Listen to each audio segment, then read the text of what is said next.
never know if it could change your life. Take a chance, you're neither wrong or right.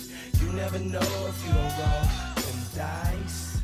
You better roll them dice. You never know. Again, hello everyone, and welcome to Dungeon Master of None. We have a very special episode for you today, where we talk about the dangers of drug use and how they can ruin your game, and how Dungeons and Dragons is, not to be taken lightly. No, they're a very special episode because Matt and I are in the same place. Yay! For the first time in a long time, we're recording together. Yeah. So hello, Rob. Hello, Matt. Oh, I didn't see you there. Hello, Matt. I didn't see you there. Oh, hello. What are you doing in my living room, Rob? Yeah. So I'm visiting Houston, and we're going to do an episode in person. We'll see if it actually makes a difference, but it's a lot easier already. We have a lot of things to talk about today, so I think we should really just jump into it. I think we should start probably with news. I have a couple of things, but if you're on the D&D beat, as I know you all are, listeners, then surely you have noticed that Wizards of the Coast, the stream, one that I missed, but I think it had Kate Welch and maybe Matt Mercer and a bunch of other people on it, they announced a new adventure, Waterdeep: Dragon Heist. So I hate titles that have colons in them. Aqua Teen Hunger Force : the movie. Yeah. But other than that, honestly, this is probably the adventure they've released that I'm the most excited about. Same. Because it seems a little different. Same here. It seems different. It seems like they're trying to be a little bit more adventurous. No pun intended. I also think that they did the Waterdeep: Dragon Heist thing because they're going in hard on Waterdeep as a setting. Perkins mentioned in one of the interviews that they're thinking of Waterdeep, the city, as a character, which I love. I think that this is just like sort of like a general writing thing, but also from an RPG standpoint, treating your settings as if they were as important as the characters themselves, I think is a good and important way to make them richer and more interesting and engage with your players. Well, here's the thing about why this is so different, right? Right. Is that pretty much every other adventure that Wizards has released for 5th edition has been country and region and plane hopping. Players travel around to have adventures and explore and stuff like that. And you could say Curse of Strahd was a little more, you're in one sandbox area, but it's not. It's still a big area that you have to explore. And the difference is this is one city, right? You have the map of the whole thing probably from the very first thing, and you're in that character. You're living in that city, right? And I do think this is what makes it unique and interesting. We're getting a little ahead of ourselves. I want to come back to that, but let's talk about what it actually is before I get to Matt's very good point, which is something I agree with. So it's, as you might guess by the title, it is a short adventure. It's a heist adventure. A scavenger hunt. It's a dragon heist. A dragon which heist. I'm not sure what that is. Is it different from I'm not sure if the dragon is doing the heisting. It's different than a dungeon heist. Or if you were stealing from the dragon. I think you were stealing a dragon. Right? Yeah. Obviously, semantically, that makes the most sense. Or clearly in terms of grammatical construction, you are stealing a dragon. So let's hope that's what happens. Honestly, that sounds like a great adventure. It does. Like steal a fucking little wormling guy from some other bigger guy. That would be amazing. But yeah, it's a short adventure, one first level to 5th level, which I also like. Keep it short. Aim it at a newer audience maybe, or a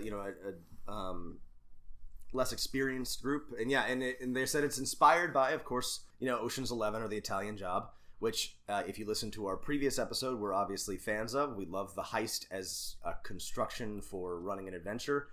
I think it's going to be weird doing 5 whole levels of a heist. That's the thing, is like a heist is usually like it's perfect for a one-shot because even with planning, there's only so much you can do. So I'm interested to see how this plays out. Right. I mean, there are ways you can expand the heist out, right? For example, you do more than one heist. Right.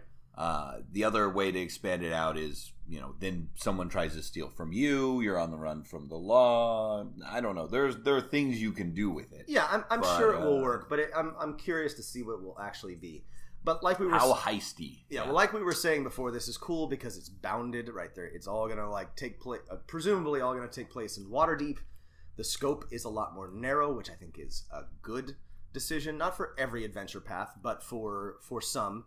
and I think this is a cool change for Wizards to make. Yeah, so I think this is a good step for them. I'm curious to see what they do with it, but obviously we want Wizards to be a little bit more adventurous and a little bit more interesting, and to come up with some fresher ideas. So yeah, there's two things to be excited about. One, an urban campaign, and two, just sort of them doing something different, right? Not every adventure has to be first through 15th level. Like, most people don't or can't even play that, so let's not do that all the time. Yeah, most people aren't going to finish the the grand sweeping entire life cycle of a character campaigns, or they'll have trouble finishing those. So this is also, everyone's always trying to destroy the multiverse or the universe, and it's always a big there's always some evil god as your enemy, and evil gods I think are fine in the campaign.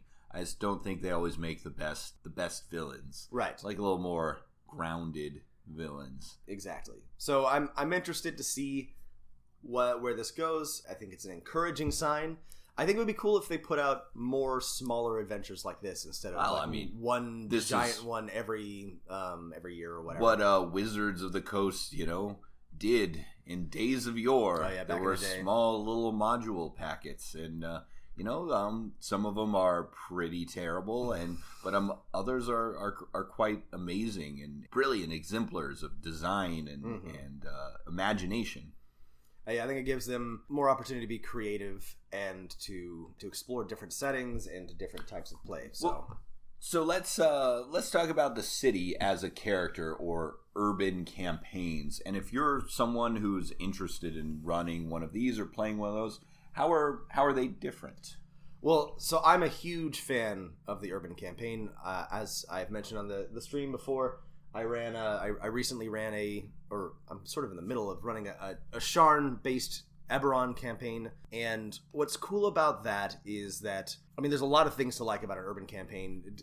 One of the things that makes them fun to run is you can usually find cool source books on a lot of cities. Like there's one for Sigil, there's one for Sharn, there's Waterdeep, and I think Baldur's Gate has one, and these give you tons and tons and tons of characters and hooks and things to work with, and allow you to create a bounded sandbox for yourself and your players to work within. That's I think a little bit. I think that it works particularly well for a certain type of play, and it's easier to make connections and get your players familiar with certain places. Yeah, I've run urban campaigns before, and there are just certain types of stories that you can tell better than any other type of campaign with an urban campaign, right? If you want players invested in the outcome of whatever evil plot that's going on as it relates to them, urban campaigns are really good, because they're like, hey, this is my town, I live in this city, and hopefully you've hooked them in with NPCs they care about, perhaps things they're invested in monetarily or otherwise in the city, and then you mess around with that, and it makes them mad. It makes them proactive. To up the stakes, in the most recent arc of my Sharn campaign, I had my players' favorite tavern, the Lusty Porpoise, burned down, and it really really lit a fire under them. They were really saddened that their favorite haunt had been destroyed by the baddies. Was it destroyed by haunts? It was not destroyed by haunts. That would have been good. But no, it was just destroyed by fire. A regular old fire. The cool thing about a city campaign is that you get to create a lot more richer and deeper relationships, and there's depth to it that you won't find if they're Lord of the Rings style trekking across the wilderness. Trekking gets really old after you've been walking for a long time. Yeah, and you also don't have to describe landscapes quite as often. If you prefer to describe architecture and cityscapes and buildings and cities like I do, then shadowy gargoyles looming over you, dark alleys, and okay, to go back to this old well, right? You're always saying, Matt, but listeners, think about the fiction and things that inspire you. And so urban campaigns have so many great things. Here's an example. There is, and I drew for this adventure I ran for one of my players off of a Pathfinder Paizo module, but there is a great way to run for example, one of my favorite movies, Escape from New York, as a Dungeons and Dragons game, right? You have a section of a city quarantined, maybe filled with demons or some other kind of monsters, lycanthropy, or just prisoners or bad people. Players have to go in there, get someone or something, and get out. It's super fun. Yeah. For me, a source of inspiration for my city campaigns are the Scott Lynch Lies of Loch Lamora books, which are about a band of thieves. They're really, really good. You should read them if you haven't. But they're city-based, urban, a little grittier than your standard fantasy fare. And there's it like Matt was suggesting, it allows you to tell a different type of story.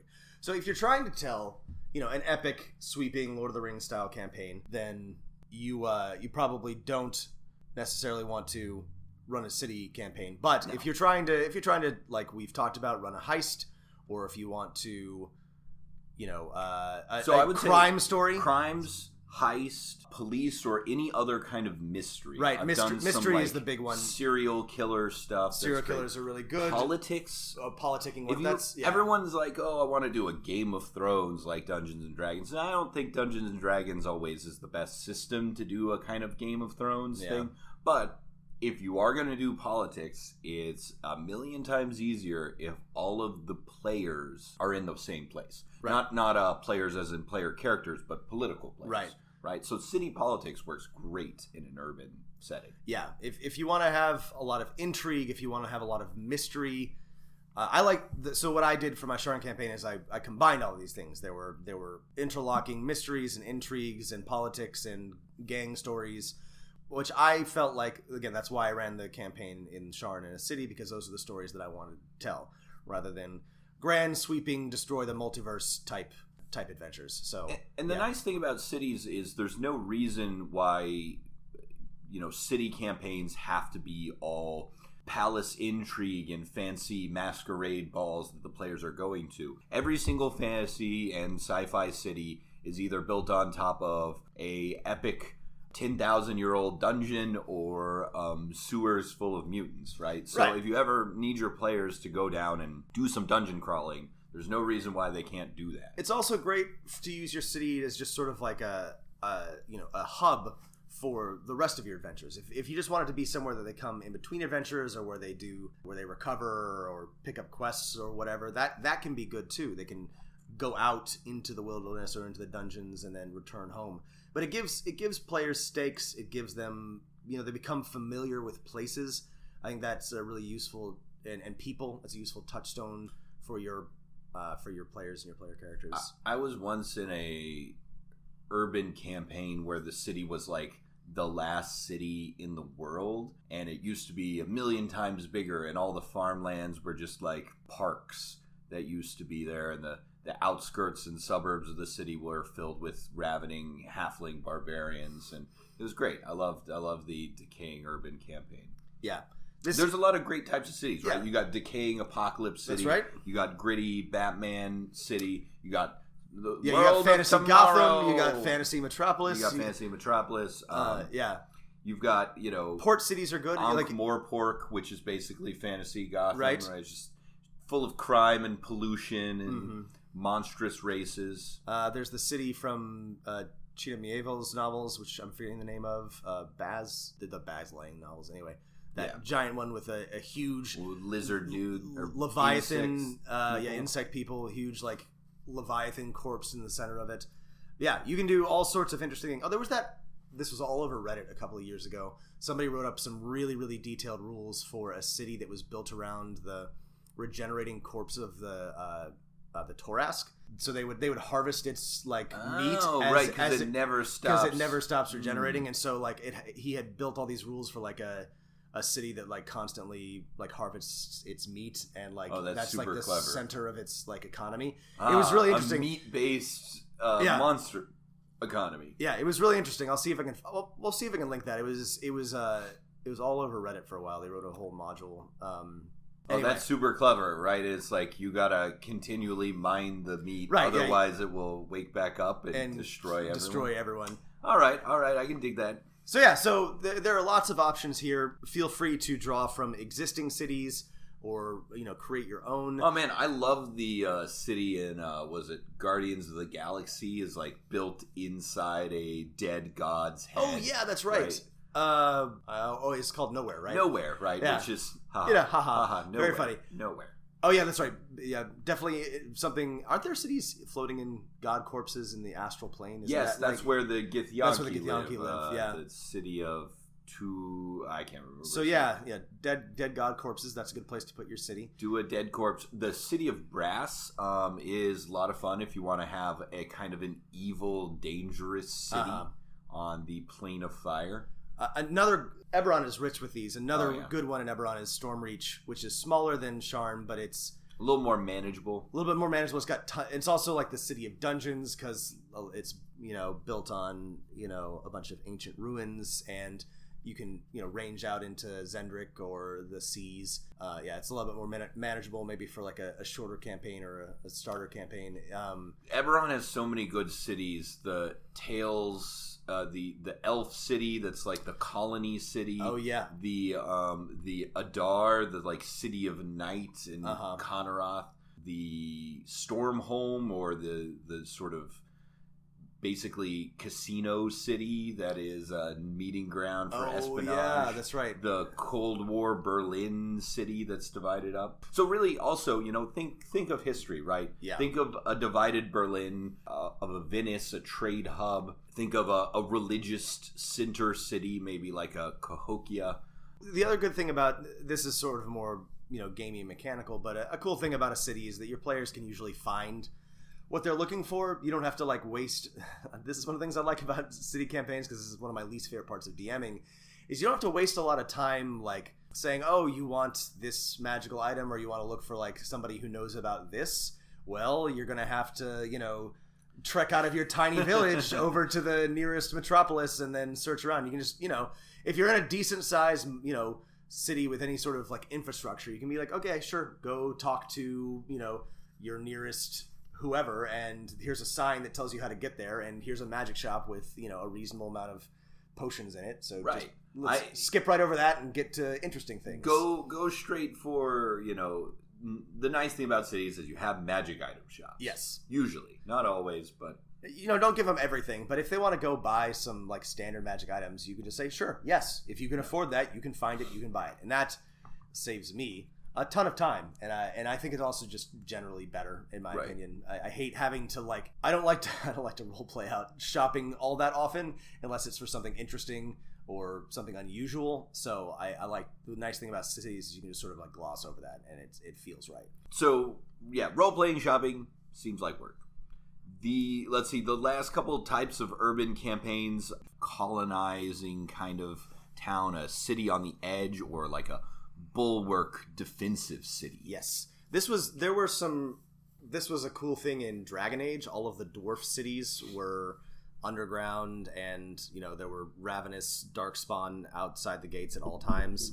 There's also this is also something that Stormreach is like. Stormreach is on the edge of the wilds of Zendrick. This is a really cool thing for, like I said before, setting it as a hub for your players, so this works better as a hub than as a place. They're protecting the city, or they're ranging out from the city into the wilds. This is, I actually think that most campaigns would benefit from having a hub of any sort. I really feel like a lot of older or traditional adventure paths or books don't do a good job of giving players a touchstone, something to care about, or something that they, something familiar for them to either fight for or relate to. And yeah, this is a good model for that. There's two ways to use the frontier city, and there's a perfectly valid way, which is the one Rob just explained, as the hub for ranging into the wilderness, and it's a place to care about, and that players will sometimes have adventures in. The other way is to do the frontier city as a deadwood, as a place where the players, in a kind of a Western way, care about, right? Maybe they're the law in town, or they've got to build this city up from nothing, and it might involve some ranging, but maybe it's just dealing with the influx of new people, of criminal types and things, and keeping order in this town of clashing mishmashes of refugees from different populations. That's a really giving players the the task of building up or making safe or civilizing an area or a city or a region. It can be a very interesting campaign. This works great for like sci-fi campaigns. Yeah, too. This is really like good this for is sci-fi the first campaign. planet or the first city we've built on a new planet that we're colonizing. It's a great and interesting campaign idea. So cities. So we talked about cities. Let's talk a little bit about the one that Dragon Heist: Waterdeep is set in, which is the city of Waterdeep. It's in the Forgotten Realms on the Sword Coast, probably the most famous city in that entire setting. It's a huge city. It is, and it's a big trade city, and I'm not actually super familiar with Waterdeep, but it figures prominently into a lot of games and campaigns, and it's, regardless of where you are in, as long as you're on the Sword Coast or in sort of that recognizable area, you know somebody from Waterdeep or been to Waterdeep, or it's an important city, and I think this is a good idea if they're gonna start putting really like putting down like maps and making serious attempts to map out these settings in Forgotten Realms. I think Waterdeep is a good place to start. So if this adventure comes out, more than running this adventure for me, I would be interested in if, as they say, they have a lot of information in this new book they're publishing about the city itself. I would love to run an adventure. Cops are bad, but fantasy cops are less bad. I would love to run a police procedural fantasy.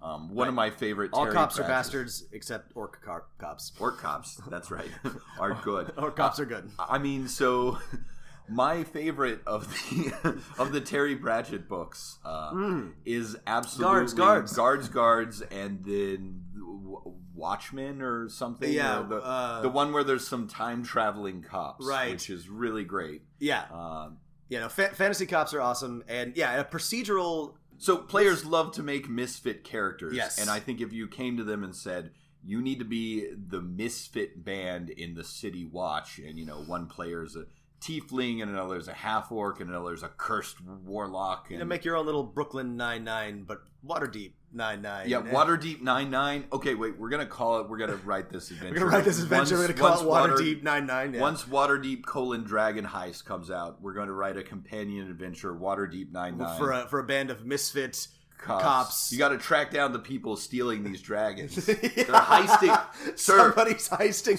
They're heisting all our dragons. Heisting all of our dragons. Somebody's got to stop them from stealing all our baby dragons. I need your badge and your wand. You're a loose cannon. Turn in your wand. Oh no! There's no firearms in Forgotten Realms. You're a loose. Oh yeah, you're a loose fireball. I guess. Yeah, you're a loose crossbow. You're a loose crossbow. You haven't winched it back enough. Anyway, so this is actually loose crossbow, unlike a loose cannon, is just not dangerous at all. Yeah. Because unless that string is taut, it's not going to hurt. Yeah, it really doesn't translate very well. Crossbow. I need your amulet. I hadn't thought about this until Matt brought it up just now, but a police procedural is something that's not been done very well in RPGs. I think this is probably a better fit for like an off-brand Shadowrun campaign, but I think it would be super cool to try to use the city rules or the city details to run something like either like a gritty like cop drama or something fun, a bunch of misfits. This is a good idea, I think. All right, we're gonna start brainstorming out Waterdeep Nine-Nine. Yeah, we're gonna do this. We feel strongly about cities. I think one of the reasons why Matt and I like this so much is because it's sort of underutilized. And I have some of my best campaigns, both as a player and as a DM, have centered around cities because, as I keep mentioning, it allows you to create like lasting and realistic connections with your players and your players to their setting and to the NPCs. And that's why I'm a big fan of this particularly. Yeah, me as well. I mean, the chance for having like recurring characters is just so much easier on the Dungeon Master. My campaign of last year, they had a Sherlock Holmes type who was supposed to help them find some things and stuff, but he just turned out to be too much of an asshole, and the players drove him to insanity, and so he released all of the city's criminals, and they had to track them down and defeat him. Everyone hates Sherlock Holmes. He's a great villain. He's such an asshole. All right, so, yeah, are we done with cities? I think we're done with cities. All right. We'll definitely be talking more about this when Waterdeep: Dragon Heist comes out, but stay tuned for that. We'll revisit the topic. Next topic, I saw a very interesting tweet from Adam Koebel. The tweet read, "Did you eat all the plums in the icebox? Saving those for breakfast." Yeah. No, it was Adam Koebel of Dungeon World fame. And he tweeted this on May 27th. And yeah, Adam is involved with 5th edition, and obviously he wrote and designed his own hack of Powered by the Apocalypse, as we've talked about. He runs the stream. He's very respectable and well known in the community, and we trust and like him. But he tweeted something very interesting. It's simply, the golden rule in RPGs is a cop-out for bad design. Don't at me. Ooh. So okay. Well, what's spicy the golden, take? But golden rule? But let's talk about the golden rule. So whoever has all the gold makes the rules. No, the golden rule. So there's a couple of different variations on it. What I think he meant is that in role-playing games, the DM's word is final. Okay. And I think most people have heard some variation on this rule, and it's not like a wrong rule. There are a couple other things that he could have meant. I think that's what he meant. But another one is, as long as everybody's having fun, it doesn't matter. Fun is like the most important thing. Rule 0, right? That's rule 0. Do whatever's fun. Do whatever's fun. So Matt, what do you think Adam meant by this particular tweet? By the way, everyone ignored him and added him a lot. A lot of people did add him. So if you're ever thinking about tweeting something and ending it with "don't at me," just know that people will ignore you. Yeah, that sort of idea of if you don't like the rules of a game, you can change them, and the dungeon master can adjust things on the fly. I think pretty much every role-playing game puts it, not every, but most role-playing games put something in their rule book being like, make this your own, do whatever you want, right? If you don't like this complicated system or subset of rules we have introduced, don't use them. Yeah, and when designers, Wizards designers sometimes do this very frustrating thing where they will give like a rule clarification, which a lot of people don't like, and they'll say, well, hey, you can, feel free to adjust this as you see fit. And we're like, well, yeah, okay, I can, but you've given an official ruling, and my players can look that up as easily as I can. So I thought this was interesting, right? So Matt and I are constantly talking about wanting your players to have fun and changing the game to be more interesting and seamless and, smoother. We are definitely not the rules stickleriest dungeon masters around, not even close. But I have to say that I actually do agree with Adam here. I thought about it, and like I said, my gut instinct is that, hey, if it's not fun, if it's not working, just change it. But I do think that especially I'm gonna say more so recently than in the past, that there's, with weird corner cases and just sort of unclear or bad rules, there's been a lot of, well, hey, you just do whatever you want to excuse sloppy design. Right. You have something that everyone finds as unfun or just not very practical in your rules, and you say, well, just do something different, right? It is kind of a cop-out for rules designers. I agree. And I think, we talk all the time about rule systems and about what we like and what we don't like. But I think that there is definitely, I think that players are really good at finding things that are overpowered or underpowered or flat out broken. I don't think that players or DMs really are very good at finding or identifying rules that are just bad. Yeah, okay, that's an important distinction. Yeah. I think that always gets lost in the conversation when people are talking about this. Oftentimes they're talking about, some combination of abilities that in their opinion makes a certain character, monster, or spell more powerful than a person thinks it can be. You're saying that's different than just bad design. No, and that's the thing. I think that's what's complicated here, because there's a group of people that are rule sticklers, and they tend to focus on, when they're talking about game design, they tend to focus on, there's not, they tend to dismiss rules light systems or systems that are that have softer rulings about things as not being hardcore enough, not being clear enough, not being good enough. And that's not what I'm saying, and it's not what I think we're saying, and I don't think that's what Adam is saying. We're not arguing for like a return to chainmail rules or whatever. What we're talking about is the general design of the game, not being conducive to certain types of play, or to or not encouraging good play. The difference between something that's overpowered or underpowered is that you can easily either just include it in your game, and things that people usually complain about as being overpowered in no way, in my experience, for 90% of the things, in no way adversely affect play, other than the people who are just like, I'm angry that I think this thing does more than it should, right? But a system that is bad rules design, for me, is something that really slows play down, makes play unintuitive, or just makes things not good, right? Not good gaming. Right. And that's why I found... So, like, what's an example of this? Well, so my example of two things. So I'm gonna use Pathfinder for this example, because I'm familiar with these rules, and I have strong opinions about them. But so one thing that was like mechanically a problem was that it's the quadratic wizard linear fighter thing, right? Sure. Wizards became substantially more powerful than fighters in terms of gameplay effectiveness, and I constantly complained about this. I do have to admit, like Matt said, in terms of actually affecting play, it didn't really make that much of a difference for most adventure paths or campaigns I was in.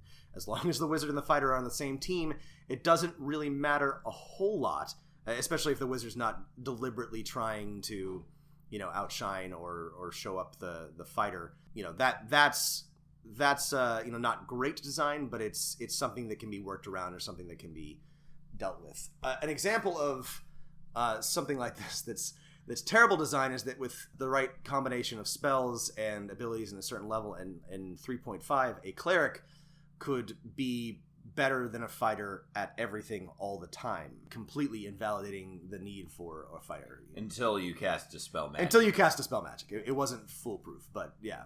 Unless, of course, they cast Spell Immunity, Dispel Magic. A different, so in terms of something that I think inhibited, that was bad design in a way that was frustrating and inhibited fun, was something like feat chains. If you wanted to do like one interesting thing as a fighter, if you wanted to like be able to trip or disarm, or something that like mechanically wasn't even particularly useful, you had to take sometimes half a dozen feats, and that was extremely frustrating. It took a lot of player time to figure this out, and a lot of your character's points or resources, experiences went into that thing. And it often involved extra rolls or different numbers, and that I think was a bad design philosophy, and a lot of that had to do with Legacy 3.5 stuff, but also just not conducive to certain types of play. Right. We talked about this a little bit way back in our review of Xanathar's Guide to Everything, about very unclear and really unhelpful rules for players identifying spells being cast by hostile or non-player characters, right? It was unclear. It didn't make a lot of sense. Some roles were involved that maybe shouldn't have, right? If you're a wizard and you know the spell Cloud Kill, and an enemy is casting Cloud Kill, how would you not just know what they're casting? Right.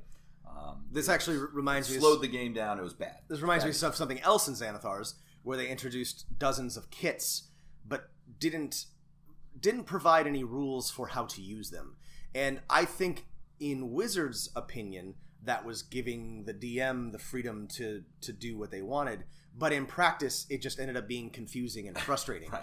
All of my players, a ton of work on a bunch of work. My players were like, "Well, I have this kit, and so what can I do with it?" And I had to like look up the kit and be like, well, sure, you can use your alchemist kit for, the task, which is, that's okay, and that can be fun, but it ended up being, I think, more work for the DM.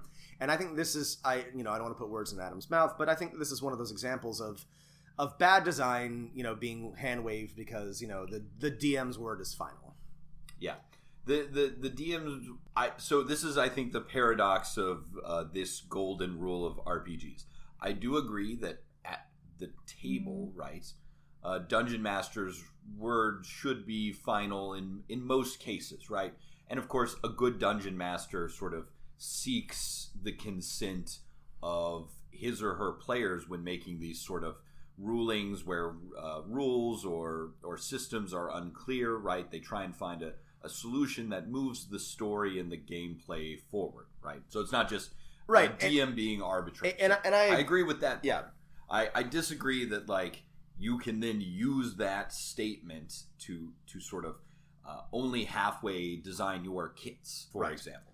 Yeah, and this is a distinction. This is, again, I keep saying this is why this was such an interesting, even just like a half sentence tweet, so interesting because it brings in a lot of conversations that people have been or are having about Dungeons and Dragons, because I agree with the golden rule. It's a good rule. For the game to function, the DM has to sort of be the final arbiter, and I don't like it's not good if your players are trying to challenge your rulings at the table, and that is something that you, by the way, DMs should limit. If people want to talk to you after the game about something that you did, that you should encourage them to do so, but not at the table. That being said, and like Matt said, you should seek consensus, and your players should trust you to make good decisions. There's, for most cases, right, there's an easy 3-step process for this. Is one, identify for everyone the inconsistency or the thing that is not clear. 2, explain your logic. 3, say what the ruling is going to be for right now. It doesn't have to be forever. And, ask everyone, is that okay, right? And then move forward, right? It should take 20 seconds. Right. So that's good. That's that part of the rules. The rule isn't bad. The problem is that it is being used, or this philosophy towards DMing can be used as an excuse for not fully grappling with the consequences of, or the details of your rules. And we've mentioned a few examples. I keep coming back to those kits. I'd forgotten about those kits, but those were very frustrating because they would not have been hard to add some slightly more concrete rules to those, but they deliberately left that unspoken and expected the DMs to pick up the slack there. Well, this brings me to these other one of these blanket statements that RPG design people are always throwing out. I'm curious what you think about it, Rob. That statement is, if you're having fun, then you're playing the right way, or you're doing it right. Yeah, and I generally agree that if you're having fun, you don't need to change anything. But you can have fun doing a lot of things.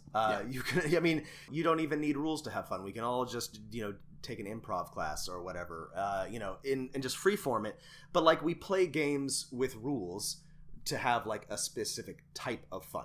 We are trying to we were trying to accomplish something. We were trying to play a role play out a scenario or tell a shared narrative. And the reason that we have rules is to provide structure for that. And this is such a difficult conversation to have because because people who are too serious about the rules have scared away and I think damaged the hobby a lot the past 20 or 30 years. So the last thing that I want to do is to say that we should have more rules or be more serious about the rules. There you have it, folks. Rob says we should have more rules. But at the same time, I do think that a move, and this is, by the way, this is different than something than moving towards a rules light system. In a lot of ways, something like Powered by the Apocalypse is better about this in terms of clarity about what happens. It doesn't fall in a lot of the same pit traps that D&D does sometimes. But I think that that some excuses are made to not write rules clearly or precisely because, as long as you're having fun, it doesn't matter. Right. I think the important point is if you're having fun and you enjoy that specific type of fun, by all means, continue doing what you're doing. However, rules and systems exist for a reason, Right. and if you're interested in having, as Rob said, a particular type of fun or telling a particular type of story or some other theme or type of adventure, then yeah, there are certain things you can do that will, for most people, be more conducive for that stuff. I mean, we were all having a type of fun playing Monopoly 100 years ago, whenever Monopoly was invented. It was like 100 I think it was 100 years ago. But you know, it was published until a couple decades later. We didn't stop making games because you could have fun playing Monopoly or hitting a hoop with a stick. Like, you know, we wanted to have different types of fun, right? We wanted to explore different ways of play. And so to treat the rules like they're not important, I think does a disservice to that. Yeah. Game design is incredibly important. We would not have a podcast to talk about this if game design wasn't important. And this is both a blessing and a curse with RPGs and game design, is that it's a pretty small community. There's not a lot of money in it, so there's a lot of amateurs involved. Which isn't bad, by the way. Some amateurs have created some really tremendous games, but I also think there's like a lack of rules, a lack of structure, and kind of a little bit of a Wild West attitude towards this sometimes. That I think this is what Adam is getting at. And Adam, if you're listening to our podcast, feel free to, which I know you are because you're a huge fan, feel free to correct or elaborate on it. But I think that I really liked his tweet. I thought that it raised a lot of interesting questions. You know, feel free, listeners, to weigh in on this. You know, it's not, we haven't like solved this question by any stretch of the imagination, and I think it's something going forward that we're going to keep talking about. But I do think that it highlights some issues, I think, with game design. Well, I think we recorded an episode while extremely hungover, so that's a win for us. Way to go, us. We're having fun. We're doing it right. That's right. We're having fun, which means that nothing else matters. All right, everybody. Thanks for listening. Again, if you disagreed with anything that we said, or if you agree with anything we said, please hit us up at DMofNone@gmail.com. Add us on Twitter, DM of None. And if you're listening to the podcast, leave us a rating or a quick review. We'd appreciate All right, that. we haven't bothered you about that yet. Please rate and review us on any of the services that you use. It helps other people find the podcast. Helps people find the podcast. Hopefully we can reach more DMs. If you have questions for us or requests or anything, please, reach out. We are happy to hear from you. We'll check you next time. Take some more Advil. All right, keep rolling them dice. Drink some more liquids. Drink some liquids. Hydrate. All right, bye, everybody.